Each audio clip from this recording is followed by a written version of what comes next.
ꯀꯠꯄꯗꯔꯥ ibungoꯒꯤ ꯌꯨꯕꯤꯒꯩꯗꯨꯔꯥ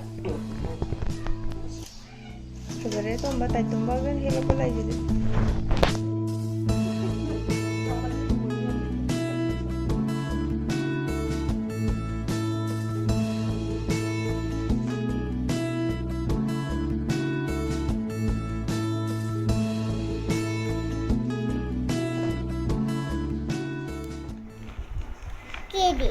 Kede haro.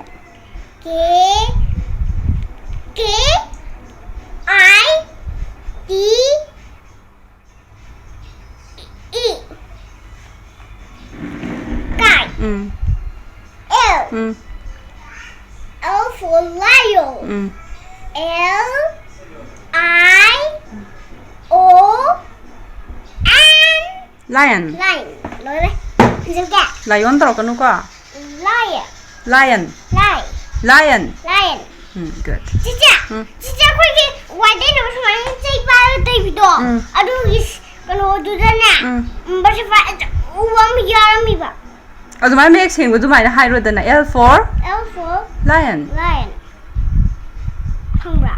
Lai hek taro kan na upthai sin tai. Kumsa lagi. Kumsa lagi. Jadi bi rhymes se khoi degi nana pamjaba rhymes se kai ne ba? Watermelon, watermelon. Papaya, papaya. Apple, apple, apple. Apple, apple, apple. Fruit salad, fruit salad. Cikgu di kan zakra ba? Cikgu di kan za thokra ba? Cikgu doi di tau su ya yi mi dam na. Oh, cima khangau dre ne. Kumsal ke sa? Kumsal. Piring, ay bunyi. Bunga, bimagi na nga cikca na. Ngapima, ngamu. Aduh, sihina kano kariba 15 masa aja aman yawi. Hazare gan. Laiwa, ko ai light flashlight kapako. Laiwa si iron ba. Sina hawai musori kitang chamna thongba. Adegi sina khoba ga ibungo gi morok kem yaudbi mui akamba du nai ngari ga thongba do metpa.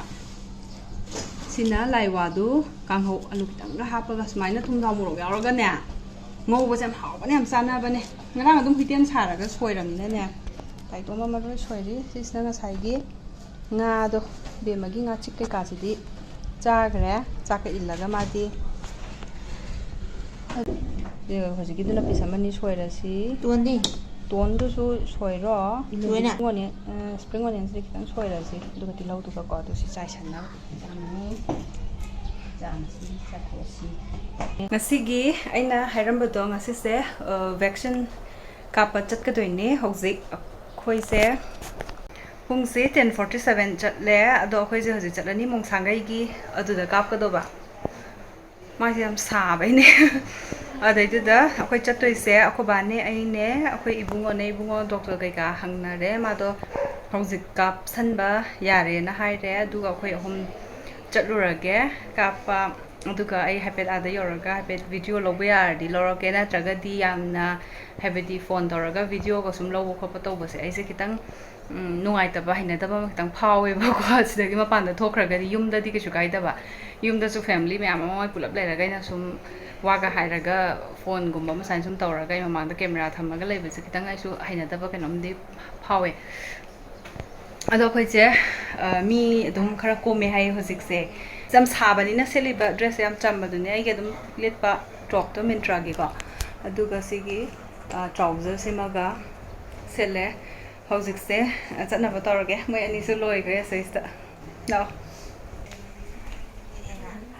I chappal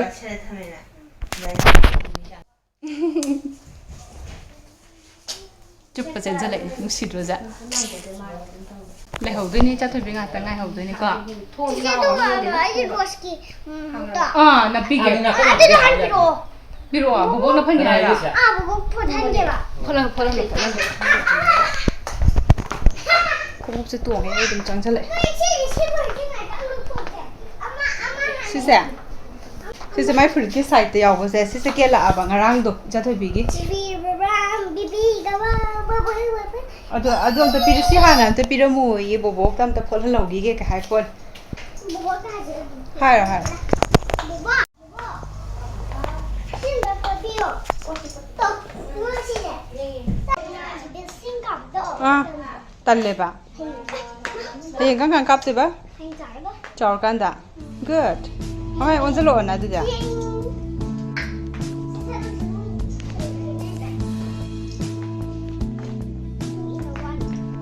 Tâm số tun. Bye bye. Sao rồi? Lâu ấy thôi. Sao phải bị lâu vậy? Ô, xung quanh cái tàu ra. Sao? Lên lên. Đây cái cô.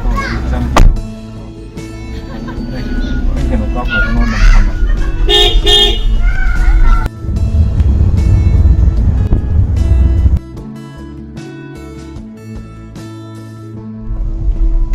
Nhiều đó.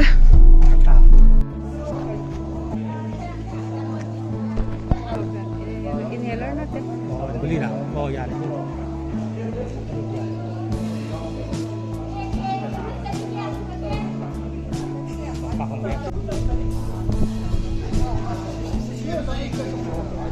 Đây cái gì đó?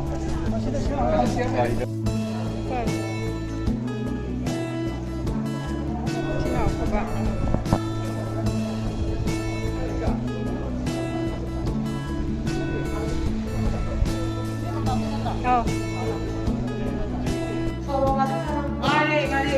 몇만 갔다. 여기 서빙 한다. 나 그냥 먹어. 대단한 거다. 네, 이때 아이 마카. 그만 주기 마타.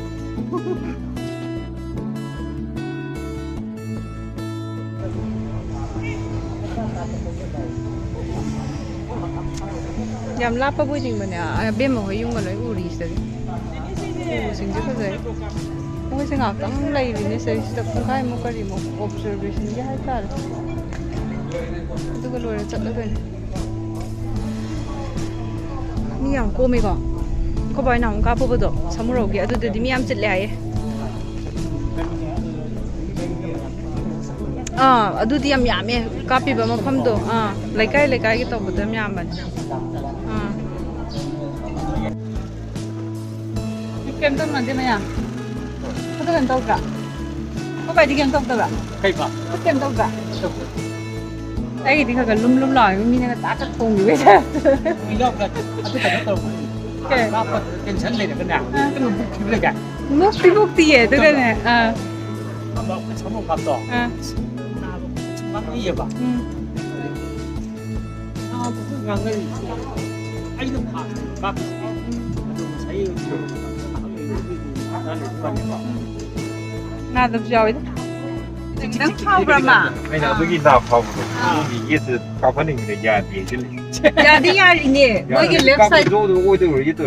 야, 너네 봐. 너 뭐 이게 가리도. 라이트? 그나 라이트 좀. 잘래. 통감 더 짜냐. 저만. 시기가 노세. 뭐 막 폼지 잡아서 똥 아염 또. Đúng rồi. Đấy là 솔직히 cao phân cái thành này phòng gì. Kanara면 뭐 레이. This lấy đây nè. Lumbadudi bread ani amane adagi dagi papa me ore aduga siga karong dagi leren bread sida kan he hokui da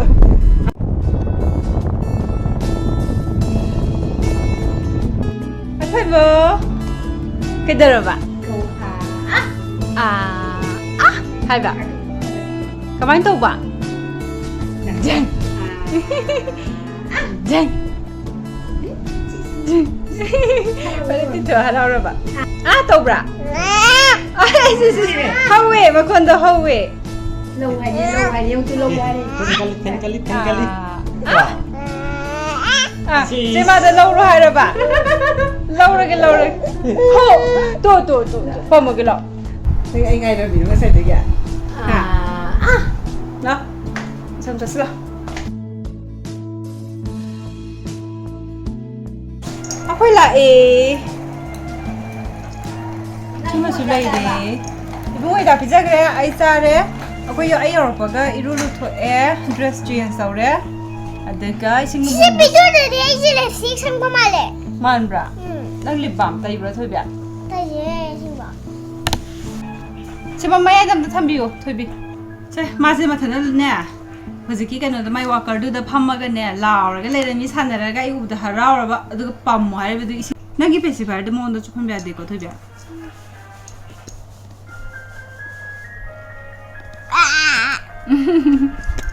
Chumdra bungo se sia dom pai ge na hai le re tripod ka camera ga sne dum ta na lai se akoi hala aga po se thame ma panda aduga dress anova id sudo ko pusale na barum da sa irulu tho e aduga la thola ga la ga paracetamol chaw na hai edu ma sa sale adu hokyo na di pambom je thoi dok pa kaino tau de du su khitang de ne lum law ba du main taw left side da ne ba ka pi se khara di lum law si da boy pang da boy touba da gi kaino ma ga na thengjangi ba thajangi ba du main na lum da ba lai da na kwa adu main taw hausi ko ki di adu hidak pudi sa san gre adu jing ha ngang kai gang ha lai min na ba khot ba taw ra ga foreign nung thil khara thengak pai da adu da mo update amung tawke se bungo si paining ba aina pa henda ba khaga wang khat pa adu gi to yeng khat laga ne lam ba phang da ba gi athoi chana lan gai samphoi de se na ko to yat kan samphoi be de rai ba ne ma ko to na yat kan ni samna adu ne han tan jagre lok thok se ya jema da sam pa jing ba ha sam jing ba Tia. Adu mana cara kan dan cimai tak ada cara kan dan ya. Ini ni kan tu gay. Sam dah dengar itu deh. ta kai ses be mana hai ne si puri se am ta udri wow ai gi sawra ga lit na ba tham gro kai po dresses ne ba si se asang ba ma khong bok chon bi ne ba ko ma am da udri ba si set pa ngasi na ha ma su set pa ne hek lerak pa de gi ada lerak pa si na mamangi chahi da laibane ba sigi kano se purit se hoji chahi ama thazala ka dore mamangi august ki date 27 ta sida 27 sai na ningsangi se ibungo ki kano accident taw gi ba do date 27 ne ba august ki adu handa ki se chahi am pha doi ne adu gi numit sida khoi se shopping chat le ba ko adu da lairak pa kano ne khoi se blog ka su namme adu gi numitang sai se editing torama ga loishalak pa gi loishalaga saving torom da ye dai do adaidu da ne ba ko koi thengi bunga pa makai dai da paw do phangba adu maina taw gi ba da gi adu gi video do I hap ki da ba ne ba ai wanda di save tawraga ai ki kano da di hap chalaga di thamme adu shu aina sum nungai gi da bam lai ba do adu da lairakhi ba piron kai kam ta season de ba ko daina se handak se sum kui re kai ka shu kai de li tho age na khallaga li tho pa ne na han sudok ra gan du da ne namna suraga dum tham grabane dai du da anda am ko so musudu e kuina hapsalaga thamu bagi ko adu maine chen ma so da udri ba da ma pami sigi polite pami ko thibya cha thibi chi ma lo tho tham grodom ni hoje adu ga Sangi kwa. nak tangi sum le chana bani da cha thibi ko hela dom ne adu ga thambi dom ne nan ke ta chak khalak bum le ya re da na tak lo lo si ai khâu rang na ngai le rame chi ma dress anobo ko hong ngai ro ka hai ai he u ba ka kyam ngai ti a ngai mamai mi tuk tuk thara le ram jane ai lai ta ba ja ngai tri ba hojing ha tang ko thara ge angang myang ga ngak lai min na ra ge adu go hore na mo update am ko ra ge ko ai me am bu di lan kam na ra mani ai di ai nei thing thing is da lai re du ta su mai gi oi ba adu mai na vlog si da ra thoi ba bam khoi si nungthilgi cha the aduga bread ka butter ka cha re bemna bread ka cheese ka neo ga toroga hapa ka cha aduga ne sisna khoina cha bagi ke u bu du chinleng ba se u yadre ba cha ra ge na dumai ma panghai se prak solid kano di tawdri oats kumba gai gumba ta khaire da na hana grind tawraga adugumba phutba adumba duni chari aktoi ja champut to torobo champut to adu da aina kitang maton thangbo do adu cube ani yum di sare nai khara adu illuba adu ge mo magi sangom thakpagi bottle do adu u bo matam da di ne 상공 탁게 하바 아두가 글라스 우바 아데기 컵 우바 아두가 아무도 야드레세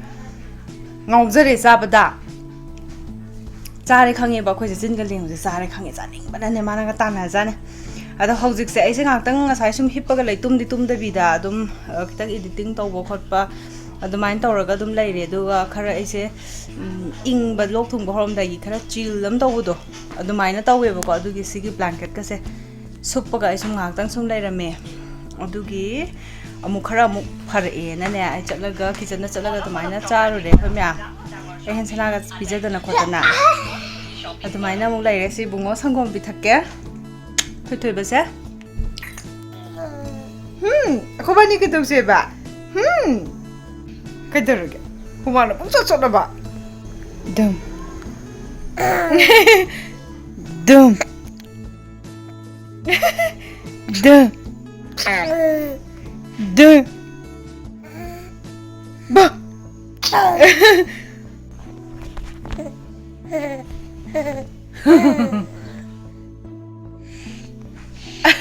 luồng cái tàu cả luồng cái hay ra chắc mà nó phải hai của đây yên cái sao cơ